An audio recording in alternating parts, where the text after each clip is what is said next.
हरे कृष्णा कृष्णा कृष्णा हरे हरे, हरे राम राम राम हरे हरे। आराध्य देवता चैनल में आप सभी का स्वागत है। आज मैं आप सभी को जया एकादशी की कथा सुना रही हूँ, तो चलिए शुरू करते। पौराणिक कथा के अनुसार जब धर्मराज युधिष्ठिर भगवान श्री कृष्ण से पूछते हैं कि माघ मास की एकादशी का क्या महत्व है, तो भगवान श्री कृष्ण कहते हैं कि इसका नाम जया एकादशी है।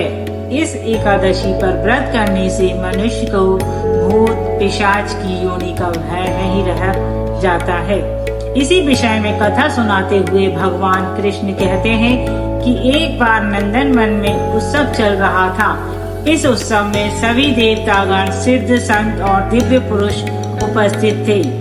इस उत्सव कार्यक्रम में गंधर्व गायन कर रहे थे एवं गंधर्व कन्या नृत्य कर रही थी। उसी समय नित्यांगना पुष्पवती सभा में गायक कर रही थी। माल्यवान नाम के गंधर्व पर मोहित हो गई। अपने प्रबल आकर्षण के कारण वह सभा की मर्यादा को भूल गई और इस प्रकार नृत्य करने लगी कि माल्यवान उसकी ओर आकर्षित हो गया। माल्यवान भी उसकी ओर आकर्षित हुए बिना ना रह सका। परिणाम वंश वह अपनी सुध बुध खो बैठा और सुरताल भूल गया, जिसके कारण वह गायक की मर्यादा से भटक गया। इन दोनों की इस अपकर्म से देवराज इंद्र को क्रोध आ गया।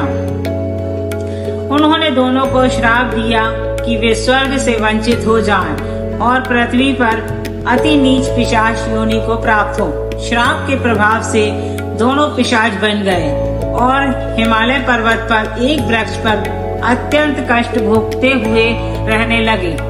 एक दिन दोनों अत्यंत दुखी थे, जिसके चलते उन्होंने सिर्फ फलाहार किया और उसी रात्रि ठंड के कारण उन दोनों की मृत्यु हो गई। संयोग से उस दिन माघ शुक्ल पक्ष की एकादशी थी।